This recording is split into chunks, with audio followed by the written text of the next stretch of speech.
Alright, Diablo 4 players, this is everything you need to know about the long live stream from the Campfire chat. I summarized all of the important notes in a quick video. So let's go ahead and get started. So first off, what is the thing that's coming out in the brand new season? What's the seasonal theme? What's the power that we're getting? Well, the only thing that's really new here is we are going to be getting these profane mine cages. It is a rare elixir that makes it so for the next 1 hour, you're going to be able to increase the Helltide monster level by 10.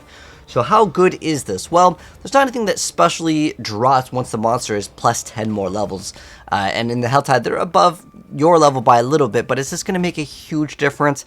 Well, that's kind of up to you to decide. Like, you'll get like a little bit more like XP. You may be able to try to get higher item power level, but once you are level 100, that's like all you really need anyway. So as far as it goes, this is one of the newer things that's introduced. We also have the ashes to get increased like glyph XP, but for the most part, there isn't a huge reason, honestly, that they showed off in the live stream to actually play the newer season. You might just be better off, honestly, playing on the Eternal. And while I'm going to go and start off the video with, honestly, kind of a disappointment, that's the reality of it. I really want to actually play in the new season, but if this is like the only new thing that we can acquire here, that's not looking too good to keep the players entertained for the entirety of the season when this is just one of the newer things. Now, they did show off some of the other things that you can get, like you can get Resplendent Sparks as rewards once you start doing some of the seasonal questline for one of the newer things, which is the Iron Wolves over here.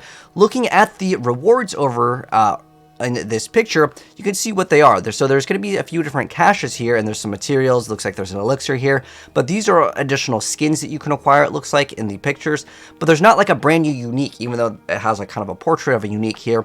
This isn't something that's like brand new. Yes, you can get the tampering recipes. Yes, you can get a cache that has special opening chances to maybe get some sort of aspects, but this is not like a brand new thing, because remember, the tempering, the masterworking, all of this is going to be on the Eternal realm. So the reality is that some people may not even want to actually hop into the season, which is kind of disappointing. But again, I'm just going to try to keep expectations realistic and give it to you guys from what I understand. There is a giant blog post, and I'll kind of summarize and go over some of the updates here in a moment. But another thing that I wanted to go over was basically what is actually getting nerfed. So what does not actually work? So now they have actually officially announced that they are nerfing some of the things that we kind of expected to see getting some nerfs. So the Druid Hurricane infinite damage does not work anymore. They gave it a small buff, but does it really matter? Nah, it's probably just a skip. You're better off probably playing the Tornado Druid. Then the Ebon Piercer's extra missiles, which would have their own individual lucky hit chance, doesn't work anymore. They said that this was a bug, but honestly, it's just probably just way overtuned. There was a thing where you can get the Firewall with the Fire Bolt to actually get multiple procs on the bonuses that you would get. They did buff this one up a little bit, but for the most part, I think people will kind of skip on this one because it's kind of a tedious build to play, and you will lose out on significant amounts of damage. If you were looking at any of the PTR builds that were using this, yeah, they were just stacking lots of firewalls and you get crazy amounts of damage, but that no longer works. So those three builds pretty much dead. Next up, as far as these builds, these aren't dead, but these are definitely going to be some of the best builds in the game. So Barbarian, you get way less Dust Devils. There's a maximum of 15 Dust Devils, and then you can't create any more. So that is a pretty big nerf, honestly, and they also made it so when you shout, you get 3 instead of 5, and then there's a little thing with like double swing where you'd get like triple the amount, you can only get 1. So heavy nerfs to the Dust Devil builds, but I still think it's going to be one of the stronger Barbarian builds. And then on top of that, with the Fractured Winterglass, basically it goes from 50 to 70, and it used to be 70 to 100, so you're going to get a lot less of those procs on the Fractured Winterglass, so basically a nerf to that as well. And then there is a buff to Fortify, and then they also modified a bunch of the Tempering affixes. Another build that is actually getting nerfed as well is going to be the newer changes to the elemental damage that you used to be able to get. So this is one of the tempering affixes that you get like a chance to deal some sort of shadow or whatever damage. That has actually gotten nerfed. It used to be, I believe, like it would go from, depends if you're running a 1 or 2-hander. So it was like 20,000 to 40,000, 40,000 being like a 2-hander. That has actually gotten nerfed heavily. So that now does 1,000 damage. So it used to be 20,000, now it's 1,000. Now they didn't specify what rarity that they showed off in that, but that's what the picture showed off.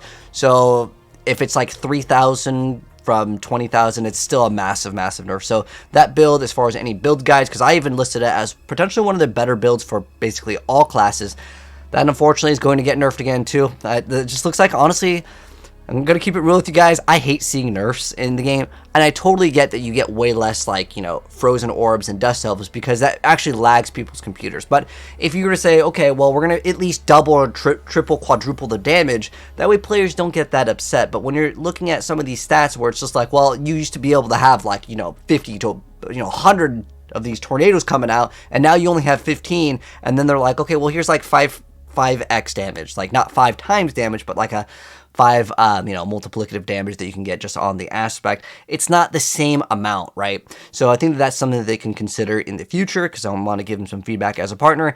Don't be nerfing things too hard, man. I mean, when we have so much fun on the PTR and we see all these nerfs, it doesn't make it very exciting, especially when, again, the only thing to look forward to is just like, okay, well, we get to have, 10 more levels in the Hell Tide. That's kind of what we're looking at. I think that is quite disappointing.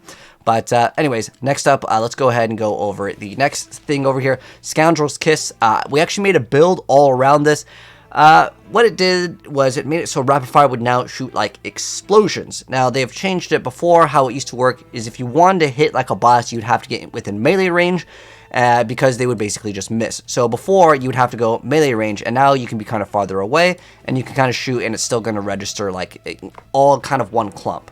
So pretty much this would be, objectively, I would say a buff for the bosses, but for the smallest trash stuff, it's actually a nerf because you don't get to cover more of the screen.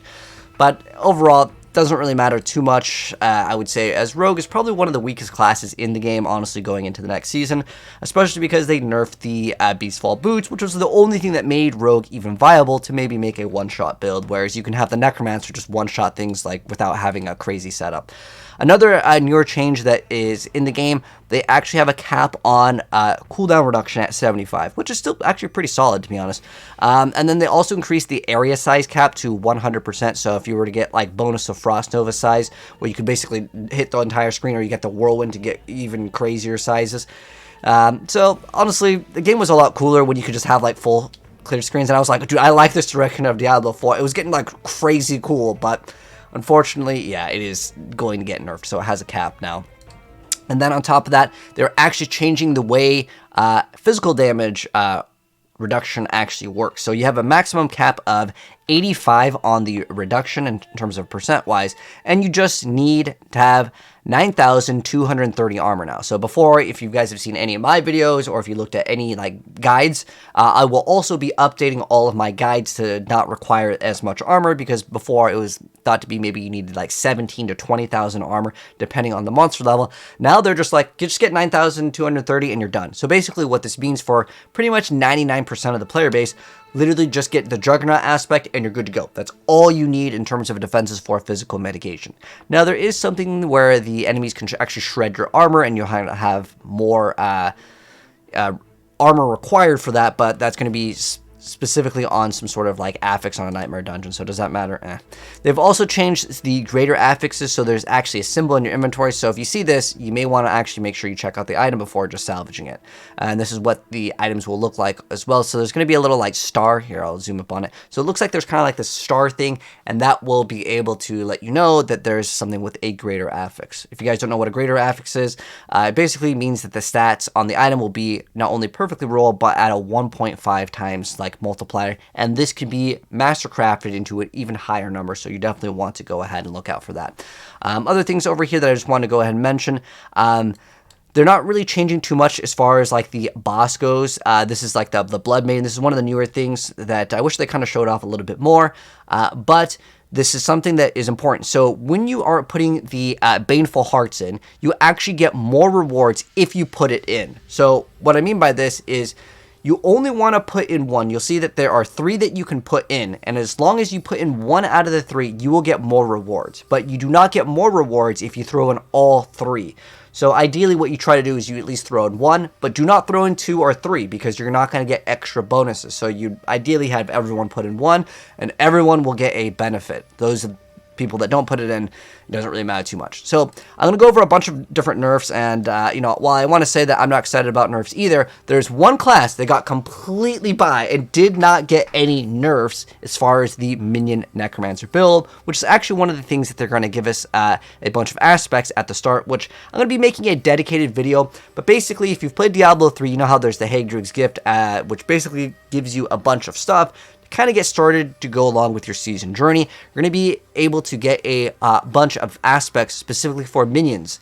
And like Rogue gets Barrage, the Druid gets the Pulverize, the Sorceress gets Incinerate, and Barbarian gets the Dust Devils. But I'll be making like kind of a dedicated video going over like, you know, the pros and cons of each one, and maybe another video going over, let's say, the best class to actually start at the season start, because Necromancer is actually looking really good. I mean, watch this Uber Lilith kill right here. And this is, again, completely unnerfed. No Uber Uniques in my build. Look, I've already killed the brand new... This is, by the way, the new reworked Uber Lilith, where she's supposed to be even stronger. But nonetheless, let's go over some of the notes now. So this was just posted. I'm just going to go over like the things that actually matter here. Yen's Blessing got a buff. These were the boots that made it so when you used a skill, you had a chance to cast a non-ultimate skill or a non-mobility skill.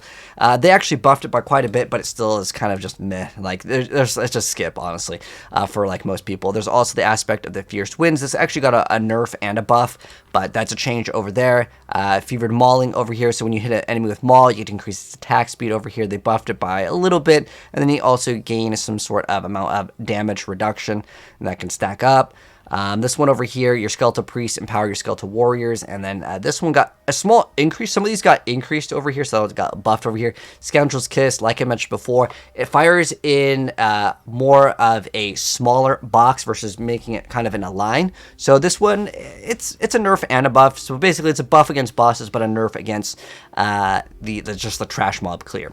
And then we have the Saboteur's Signet. This actually surprisingly got a nerf, so it has worse lucky hit chance. This build, by the way, is already pretty bad because this ring is already underperforming basically the aspect, which I gave them feedback on. But in fact, it's crazy because Rogue is one of the worst classes in the game, like objectively, when you look at the new season. So this is like another nerf to the Rogue. And they actually removed the only thing that actually was kind of exciting with Rogue. You used to be able to have an immortal Rogue build because you could have 100% dodge. They deleted it, so Rogue is just even worse than it already was. And then on top of that, Fractured Winterglass, I already talked about this, but that's basically nerfed. The Flame Weaver... unique gloves. This is one of the things for the firewall. So now it splits into 3 instead of 4, but the damage got increased. Basically, they doubled the damage here, but before you could throw in so many, you would get way more damage. So basically, I want to say this build's probably dead because it's a very tedious build to actually play because it requires a setup, and you can't even run Pain Gorgers, which is weird because that would have actually made this build actually pretty much top tier. If you could run like a Herodric Cube or a Kanai's Cube, and you can add that specific power, then this build would actually been really cool.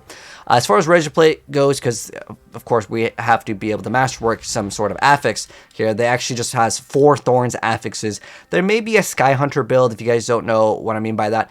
There is a Thorns Rogue build because it's the only class, with the exception of getting a Shrine, that can actually crit on Thorns because it's not supposed to crit, but you can still make it crit. It'd be funny if that actually becomes one of the best Rogue builds as a Thorns Rogue, because now you can masterwork it to get even crazier numbers.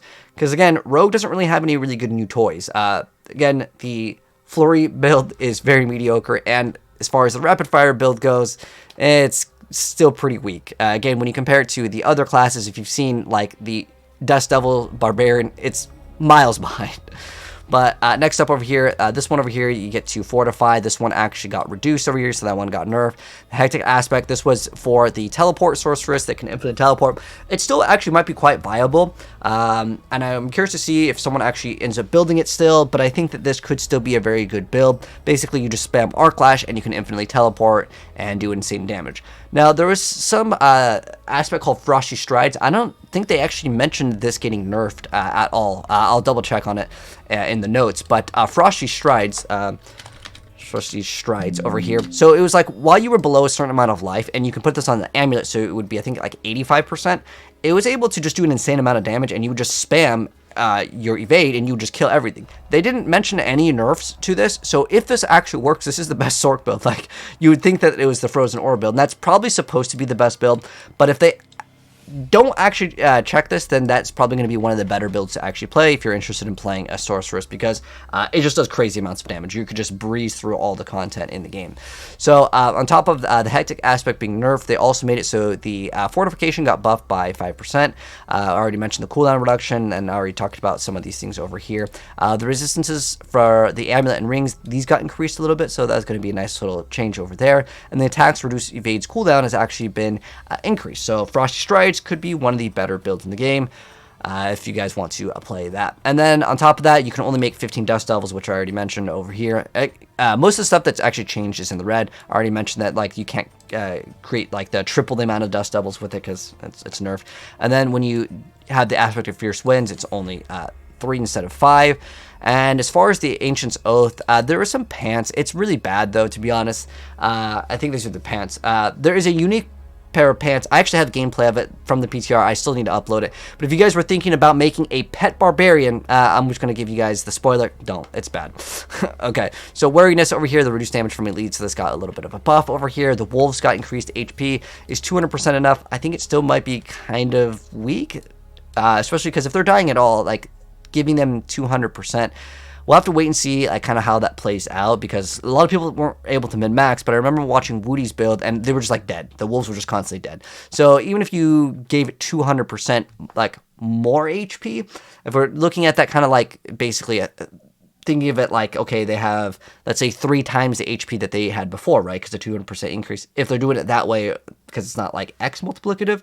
But either way, as long as they don't die, it could be a viable build finally. But I mentioned already, Hurricane is still probably memes, because, well, it's not going to be able to get like that infinite damage.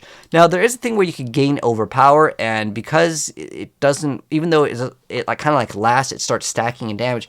Maybe you could try to make a build with it if you were able to make it do overpower every single time. This could be maybe something to consider. But again, for those people that were running the builds in the PTR that were doing like millions and billions of damage, it's not going to work anymore with that. We got Supreme Lacerate. I don't know if anyone's going to be running this. So now it makes it so whenever your Lacerate crits, you deal 4% increased damage for 10 seconds. You get up to 40. And it used to make it so your shape-shifting skills deal increased damage. Now it's just you deal. So basically, you can maybe run other things with this. So maybe you could like kind of throw it in pets, because pets gain 100% of your stats now. So that's kind of cool. And then Waxing Gibbous now gives Spirit on Kill, which is still kind of bad against bosses. But they already nerfed the Blurred Beast Druid, which is something that was kind of fun with it anyways. So that's kind of unfortunate. They got a bonus movement speed duration on Initiates Decompose over here.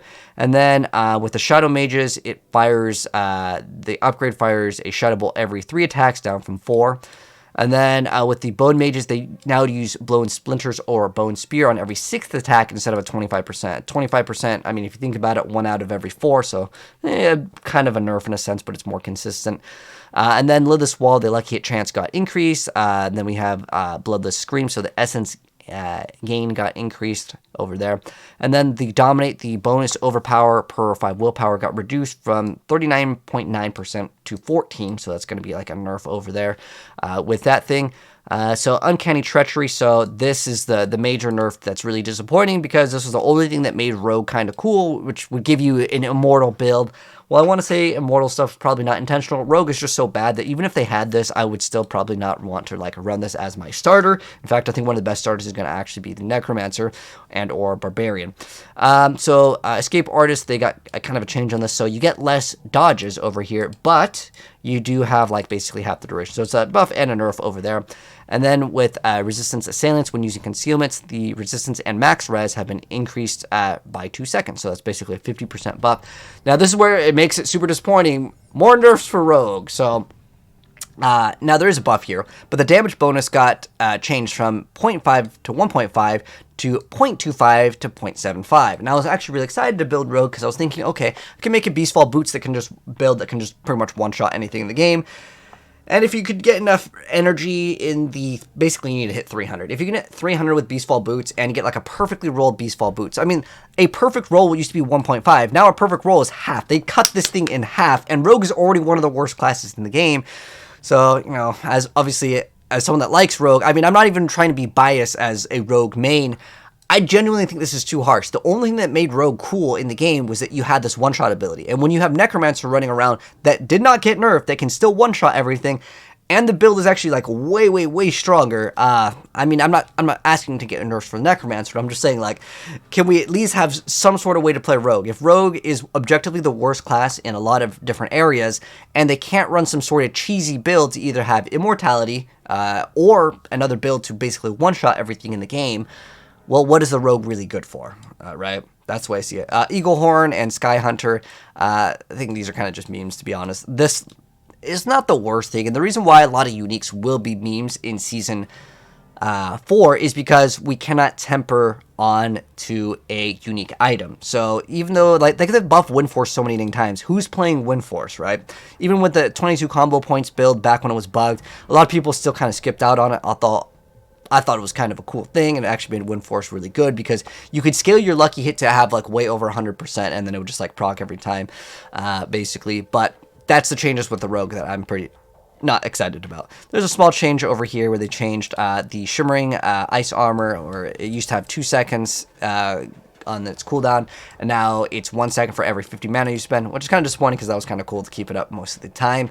Other changes of concentration, so you're casting Conjuration over here, grants you some amount of damage reduction that got reduced over here, so that's a small little nerf, but it doesn't really matter too much. A bunch of unique item changes over here, probably doesn't matter. Tal Rasha got nerfed over here, but still probably the best in slot.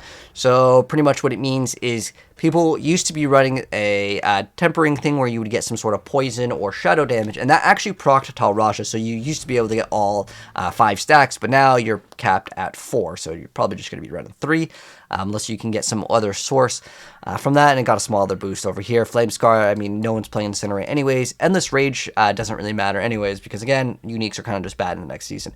And then Esu's Heirloom, the evade grants increased by 1 second. It's a good pair of boots. These are like fine. These are actually like usable here.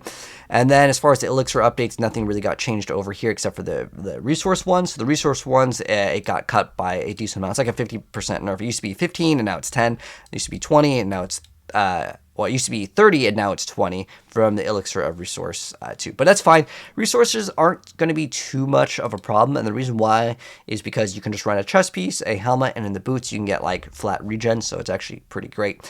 And then a bunch of different little changes over here. They added like Tormented Runes as one of the things, and there's a bunch of bug fixes overall, which I wouldn't really say that are super important, but that is basically everything condensed into a shorter video of everything that went on and like the hour-plus live stream, plus all of the patch notes that I felt like were worthy of mentioning. So my question to you guys, what class do you plan to actually play at the start of the next season? Honestly, if you want my suggestion, I think Barbarian and Necromancer will be pretty good, but I'll give you guys a gameplay video very soon of like what the actual best class is to actually start off with some gameplay so you guys can kind of see how these actually play out. But most of these are going to be relatively new, with the exception of the Pulverized Druid. That one is basically old. Druid actually has no real cool new toys, I would say, to mess around with. So, but they do get Pulverized. Pulverized is one of the greatest beginner-friendly builds in the game for sure. But I'm going to be updating a lot of build guides very soon, so I'll put some here in the pinned comment. So if you're new here, hit subscribe, turn that bell, and check the pinned comment. I'll have a bunch of different builds, and I'll be updating them pretty much ASAP because we need to update stuff to match the armor requirements. Basically, you'll have another free aspect slot. But take care, and I'll catch you guys in the next video. And let me know what your thoughts are on Season 4.